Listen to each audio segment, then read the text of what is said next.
Let me, first of all, Lai, thank you very much.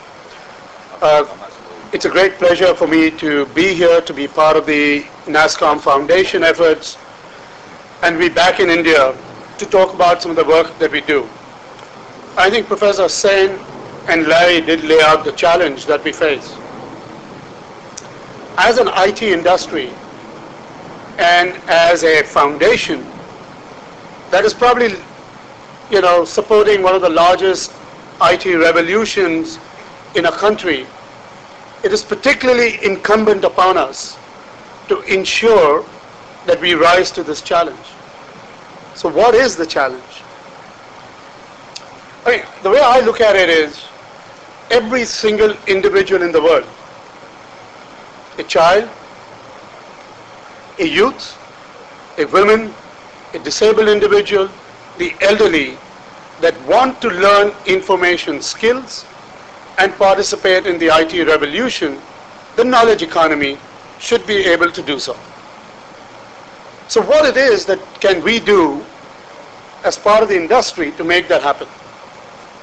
What I want to kind of share here is all of our efforts to date, when you look at it from the perspective of community investment and philanthropy, is towards the bottom of the pyramid. But when you really look at it, is that what is creating sustainability? Are we looking at it from the perspective of sustenance, or are we looking at it from the perspective of prosperity? And if you start thinking about it from the perspective of prosperity, then I think for companies it is incumbent to invest where the bottom of the middle and the top of the bottom come together. Because it is only there can you create the upward spiral that is particularly necessary to create prosperity and generate wealth. Now when I talk about wealth, we are really not talking about billions of dollars of wealth, but we are talking about wealth so that individual does not fall back into poverty. Now at Microsoft as a company, we are particularly fortunate to have had the leadership and the vision so that we have been involved in citizenship activities since our inception. Since 1983 as a company, we invested over $2.5 billion in community investment projects around the world. That's a drop in the bucket.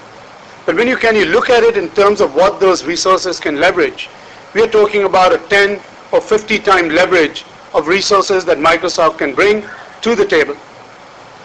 So what it is are we doing? To us, the focus is simply on three things. One is learn, innovate, and then create. And we do so by working in partnerships. And of course, across the globe, there are a number of different companies that are also trying to invest in what we call digital inclusion or the knowledge economy. For us, when we look at it, learning is critical. How do we get every individual to learn? Innovation is critical. And Laurie pointed out that most of the innovation is going to take place by the users. And what it is are we doing to ensure that that innovation is being captured and turned into enterprise? May it be small enterprise, micro enterprise, medium-sized enterprise, but are we actually creating innovation to help that happen?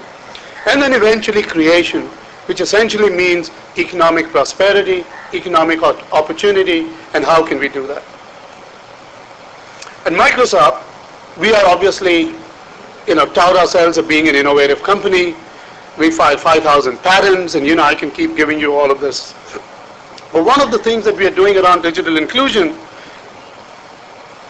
and these slides, unfortunately, I'm now not going to be able to go through, because they have set these up in three different, and I'll probably just use up my 7 minutes to go through my slides. So instead, let me just shut this and talk. So when you look at innovation, we've got three different efforts that we're doing. One through Microsoft Research, which is focused on how do we get people at the bottom of the pyramid, universities and non-profit organizations actually coming together to develop innovation in the field of IT, whether it is the use of IT in healthcare, use of IT to increase communications. Darknet, which is an example in India which tries to put a receiver on STD buses that travel between different states and different villages. You can actually download and upload to do that.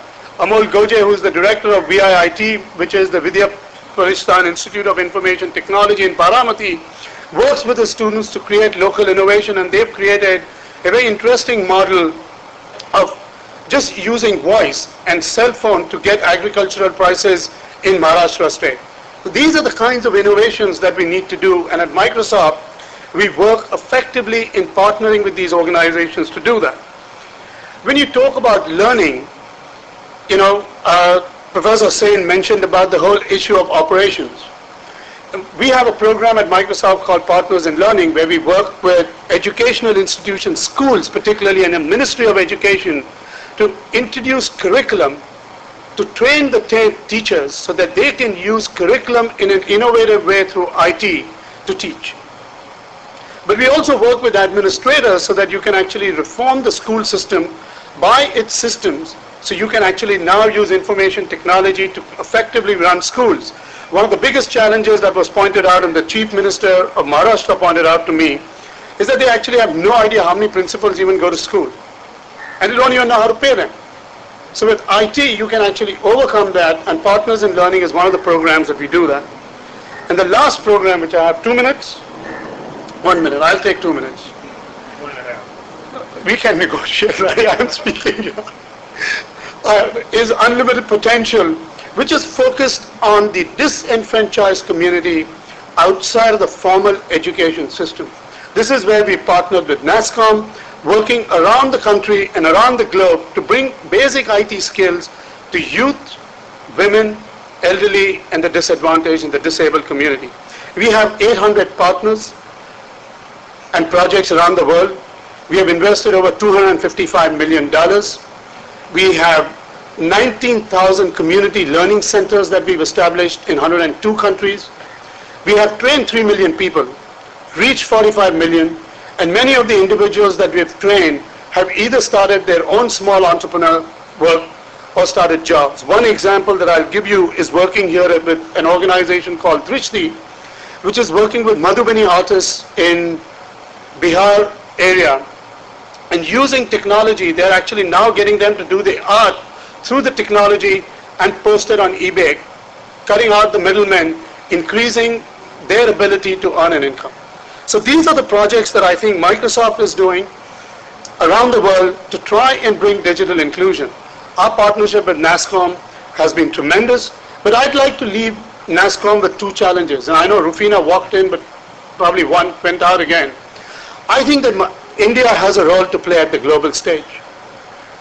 As a foundation, it should become and set a standard of how other software industry foundations can function.